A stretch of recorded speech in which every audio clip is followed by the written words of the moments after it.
gals, and welcome back to my channel. If you guys are new here, hi, my name is Hilary, and if you are a returning subscriber, then you must be a crazy Hilly, and welcome back. If you guys like this content, feel free to give a like, subscribe, or leave a comment down below. It actually helps this channel out so much. And if you want to just get in on this channel, I got a Patreon. I have merch down below if you wanted shirts or any sort of phone cases. Sorry, excuse me. And I also have an Etsy where I make little felt sculptures, and this is just a random new thing that I've decided to try it out. So if you wanted a felt sculpture, all that is also in the description down below. Before we get started, I just wanted to give a quick PSA because I sent out a message earlier on, a couple days ago, just letting you guys know. I know you guys can't tell because you only see me from here up, but if you're wondering why this double chin is getting more prominent, I'm about 7 months pregnant, and it is becoming increasingly harder to stick to my schedule.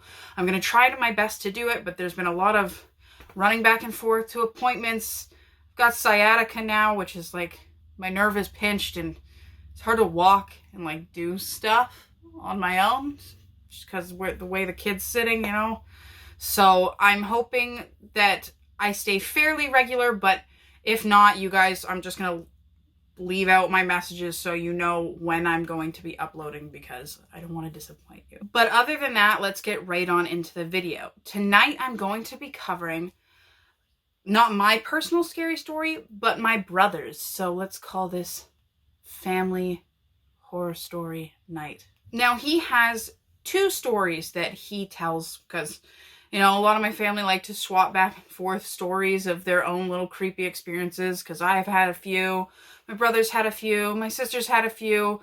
I have quite a few siblings, so if you guys are watching, hey. Now his first story is a story that I like to call the chair because in my family, we have this chair that was passed down from my great-grandmother to my mother, and then it was passed down to my brother, and it now currently resides in his house. So you would think there's nothing wrong with this chair, it's been passed down a few times. It's pretty cool. It's got a flower print, sits in the corner, just chills, like chairs do. But there was one day that was just not like the other because, we haven't had any creepy feelings about it, but there was one day where my brother was going to take a photo.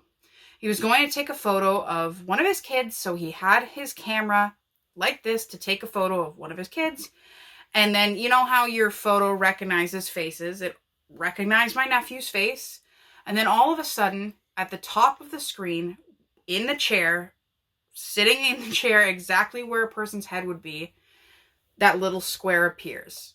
And there's nothing there. So at first he thinks it's a trick of the light. He thinks it's a little weird. He walks around a bit. He tries to move it back. And then again, when there's no other kids around, there's no one around that the face could possibly focus in on, that little square reappears right at the top of the chair as if somebody is sitting in it. So after a little bit, my brother acknowledges and he's like, hi, to whoever is there. And that is when the little square disappears. The square goes away. And since that time of that little square appearing in that chair, he has tried to recreate it. We thought maybe because of the pattern of the chair, that was what was making the recognizing the face in it. Nope, didn't happen. We tried pulling out different cameras, multiple different phones to check to see if this thing would reappear, and it hasn't. So ever since that one time, now we all question, is there a ghost sitting in that chair? If there is anything sitting in that chair, it would be probably one of my family members that have owned it previously, seeing as it was in the family. But it's kind of nice. For me, I don't, it's not freaking me out.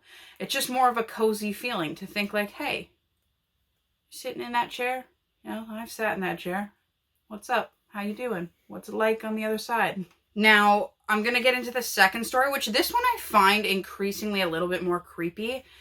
Even if you're yo, that was pretty creepy. There's people sitting in your chair just watching you as you are walking around your house. Yeah, but that's family. I don't mind that too much. This next one is what I call this story the cemetery. And this one weirds me out quite a bit because it's not in my house and it's not a chair that we own, and it's like just a cemetery in general. So one day my brother was going out and he was working, or he was out at night, and for whatever reason he was in this cemetery. I think he was working kind of close to where it was. I can't remember the exact reason why he was in a cemetery at night, you weirdo, if you're watching. But he was there. So he's doing some work in this cemetery, and then he ends up in it, you know, just kind of walking around. And he gets this eerie feeling. Like, you know that feeling when, like, people are looking at you and you're just, in general, creeped out about the space that you're in? Yeah, so that was what was happening to him in this particular cemetery. Now, I can't remember the exact details, whether or not he kind of was like, is there anything here with me? Because he was getting those feelings. But I remember the main meat and potatoes of the story of what happened next. And what happened next to this day still gives me the chills shooting up my back. Yeah. So while he's in this cemetery, he's just standing there and he's kind of like, hey, like, you know, is there anything there? And the next thing you know, out of nowhere comes an apple. I don't know whether or not this apple was thrown or fell, but to this day, there are no apple trees in that area, so we don't know where this apple came from. He had looked around, like there was no possible tree that could have dropped it on him. I don't know if someone was trying to play a prank and threw an apple at him, or it was a ghost, but this apple fell right next to him. So what he decides to do is pick up the apple, obviously. Like, you know, it fell in the middle of the night. There's no one else around him. He's there by himself. He picks up this apple and he turns it around, and carved into the apple is the shape of a cross.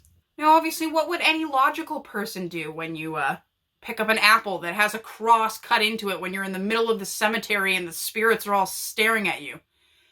He gently laid the apple down on the ground, put his hands up, was like, okay, and just backed out of the cemetery and got out of there as quickly as he possibly could, because, like, why else would you stay in there when an apple got thrown at you with a cross carved into it? What do you guys think? Would you guys be freaked out if this happened to you in your house, where you happened to see, you know, your camera focusing on something that wasn't there and you couldn't see it with your naked eye? And would you guys be brave enough to go into a cemetery at night and, you know, invoke the spirits of the dead? It's up to you. So what do you guys think? Like, especially for the first one, do you think maybe the camera malfunctioned even though we had tried it on different phones? Like, it just happened to pick up something that wasn't there, or was there and we just couldn't see it? And for the cemetery one, why is there an apple with a cross being thrown at somebody? Even if it fell from a tree. Say there was an apple tree and we missed it when we, you know, checked it out to see if there was an apple tree there, and we didn't see it. What are the chances of an apple falling that has a cross cut into it?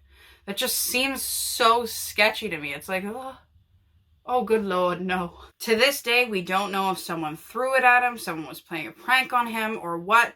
We don't know if it was the ghosts of whatever resides in that cemetery that maybe pushed it towards him, but we don't really want to go back there in the middle of the night, because, like, I don't want things thrown at me.